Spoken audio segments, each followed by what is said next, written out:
지난해에 이제 한국대학교육협의회라는 곳이 있는데 이곳에서 이제 대학의 질을 평가하는 대학기관 평가 인증을 했는데 여기에서 순천대가 유일하게 전남에서 통과가 됐거든요.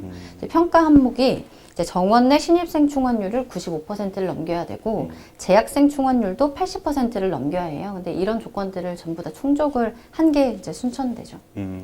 아직까지는 양호하다. 근데 이제 2018년도 평가 저도 그때 취재하면서 봤는데 이제 순천으로서는 약간 좀 충격이었을 것 같긴 그렇죠. 해요. 예, 그 대학 기본 역량 진단. 그러니까 이게 해마다 이름만 좀 바뀔 뿐인데 이제 대학에 대한 평가죠. 평가인데 이게 당시에 역량 강화 대학으로 선정이 됐어요. 이게 뭐 그때 당시에 분위기가 어땠죠? 순천대가 그때 당시에 이제 하위 36%에 해당하는 역량 강화 대학에 선정이 됐는데요. 역량 강화 대학이 이제 포함이 되면 전체 정원은 10%를 줄여야 되고요. 교육부의 일반 재정 지원 사업을 전혀 지원을 받을 수가 없게 돼요. 이제 지역 사회도 마찬가지만 순천대 이제 관계자분들의 충격이 이제 정말 컸었고요. 이 사태에 책임을 진다고 하면서 이제 당시에 박진성 순천대 총장이 사퇴를 했고 현 고영진 총장이 취임을 하면서 이제 내년에 있을 3주기 평가에 대비하기 위해서 이제 특별히 이제 팀을 꾸리셔가지고 네. 평가 대비에 집중을 하고 있다고 합니다. 과거에는 다 평가가 좀 좋게 나왔었나요? 예, 계속 좋게 그렇죠. 나왔다가 국립대로서 예. 네. 목포대하고 비슷한 동등한 평가가 거의 나왔죠. 그때 2018년도 평가에서 이제 중간을 했죠. 순천대가. 그래서 굉장히 충격이었죠. 지방 국립대로서.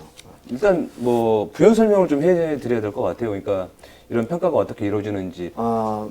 크게 보면 그렇습니다. 학생 모집 정원 충원율, 그리고 뭐 전임 교원 확보율, 그리고 졸업생들의 그 학교 졸업생들의 취업률, 그 모든 것을 평가를 해가지고 네. 점수를 매기는 거죠. 그래서 역량 강화 대학은 정원 감축을 해야 되지만 이제 자율 개선 대학 가장 상급으로 분류가 되면은 그런 정원 모집 정원 학생 모집 정원 감축을 하지 않고 정부로부터 재정 지원을 받게 되는 것이죠. 근데 이제 가장 최악인 어떻게 보면 재정 지원 제한 대학이 되면은 이제 정원 감축 권고도 받지만은 학자금 융자나 학자금 대출을 못 받아요.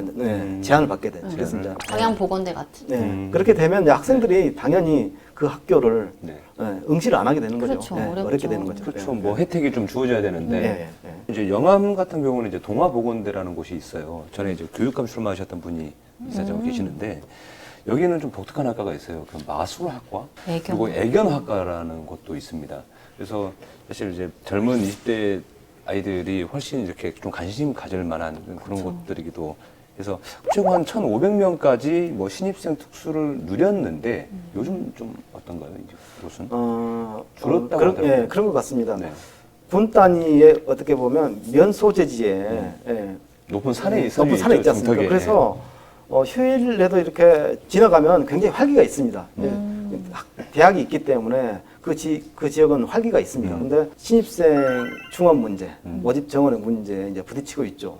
저도 구체적으로 자세히는 알 수 없지만 그 학교 관계자들의 전언에 따르면 그리고 결국 학생을 어떻게 초빙할 것인가 그 문제에 직면하고 있다고 해요. 국가 통계 포털에서 작년에 어떤 집계하고 이렇게 추산했던 게 있어요. 그러니까 한 학교의 학생들, 대학의 학생들이 얼마를 소비하고 지역사회에 어떤 기여를 하고 있는가.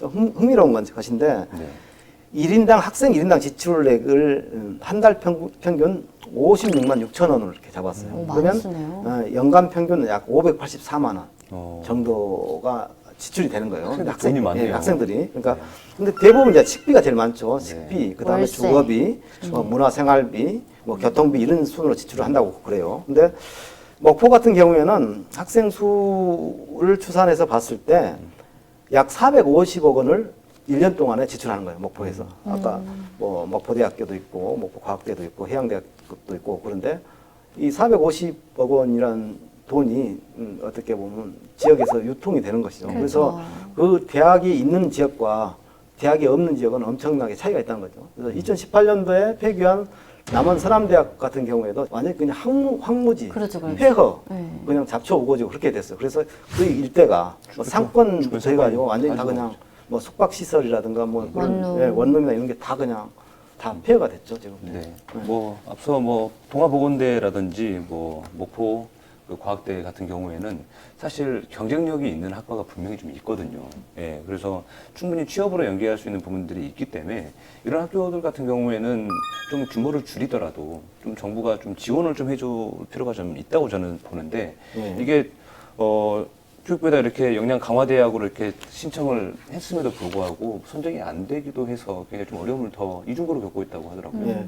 그래서 교육부에서 앞으로 대학을 평가할 때 그러니까 내년에 이제 평가 또 할 예정인데 이런 부분 분야를 중점적으로 보기로 했어요. 아까 뭐 충원율도 있었지만 지자체와 대학 간 협력 기반 혁신 사업, 그러니까 지역 혁신 사업을 해당 지자체랑 같이 했을 때 관학. 네. 그렇죠. 지자체 대학 협력 기반 사업 이런 부분을 굉장히 중점을 두겠다고 했어요. 그와 동시에 폐교 대학을 어떻게 관리할 것인가. 그래서 폐교 대학에 대한 종합 관리 방안 뭐 이런 것들도 교육부 차원에서 마련하기로 했어요. 그래서 사립대가 정원을 채우지 못하면 어떻게 그 지역사회의 어떤 사회적 합의를 통해서 사립대가 자진 폐교를 할 수 있는 방안, 그걸 유도하는 방안도 교육부에서 같이 추진을 한다고 합니다. 어쩔 수 없습니다. 어차피 학생 수가 줄고 있기 때문에 그거를 교육부가 어떻게 보면 지역사회에 던져버린 게 아닌가요? 아무래도 그렇게 보죠. 이제 볼 수밖에 지방에선 없을 것 사실 그러니까 지방대 죽이기다 뭐 이런 이제 비판들도 그러니까. 그래서 근데 나오고 있는 문재인 건데. 정부의 대통령 선거 공약이 이게 있었어요. 공영형, 그러니까 뭐 버스 공영제 하듯이 공영형 사립대 도입을 공약을 했습니다. 그렇습니다. 네. 그래서 이게 어떻게 보면 이제 지방대와 지자체가 컨소시엄 형태로 이제 운영하고 어떻게 보면 하는 그런 협업 플랫폼을 구축하는 방법의 하나로 이걸 도입하기로 공약을 했는데 구체적으로는 이게 지금 아직은 추진되지 않고 있습니다. 그동안에 안 해봤기 때문에 뭐 새로운 시도일 것 같아서 아직까지 뭐 속단할 수는 없을 것 같기는 그러니까 지역사회 한데. 던지면 지역사회에서는 과연 우리 지역에 대학이 하나 없어진다고 하면 누구 하나 그 자연 폐교를 유도할 만한 집단이 있을까요? 이런 생각을 하게 되거든요. 2018년도에 강진 성화대가 폐교됐을 때도 이제 강진이 군이지 않습니까? 그렇죠. 군 지역에서 군립대학으로 만들 수 있는 방안에 대해서 주민들이 모여서 한참 그걸 추진했습니다. 하지만 결국 성사되지 않았죠. 예. 가까운 나라 일본 같은 경우에는 이게 이제 극복할 수 없는 어떤 그런 문제잖아요. 인구가 감소하고 있는 그렇죠. 문제가. 그러다 보니까 실제로 학령 인구가 오랫동안 감소를 하면서 그 입학생을 구하지 못하는 대학교들이 스스로 나가 떨어지는 방식을 채택을 했었습니다. 그것도 일본에서. 참 잔인한 그렇죠. 잔인하죠. 결정이네요. 한번 정리가 됐어요. 그때 네. 그런 사례가 있었는데 일본보다 사실 우리나라는 인구도 적은 데다가 근데 이게 이제 학령 인구까지 더 감소를 하니까 그래서 이제 결국에는 줄여야 되는 건 불가피하다라는 뭐 결론이 나올 것 같은데요. 굉장히 어려운 난제입니다, 사실 이게. 그러니까 80년대까지는 대학이 이렇게 많지 않았거든요. 근데 90년대 들어서 대학들이 많이 생겼어요, 사실. 그래서 대학을 정부에서 많이 인가를 해준 것 자체가 아마 그때 YS 정부 때였을 거예요. 그래서 그때 이제 대학들이 우후죽순처럼 생겨났죠. 이게 이제 한 설립자가 여러 개 대학을 갖고 있는 건 좀 문제인 것 같아요. 그럼요. 예, 이거 연쇄 반응이 일어나기 때문에 이런 거는 좀 정부가 이렇게 그 제약을 둘 수 있지 않을까 싶기는 하거든요. 그런 부분들은. 그러니까 교육부에서 마련하고 있는 폐교 대학 종합 관리 방안이 여러 가지 뭐 사회적 합의를 통해서 스스로 문을 닫게 하겠다고 하는데 학생 스스로 문을 닫는다. 이게 신입생을 모집했는데 접수를 안 하면 폐교를 할 수밖에 없지 않습니까? 그리고 나머지 재학생들은 인근 대학으로 이제 분산해서 배치하는 그런 형태가 될 수밖에 없죠.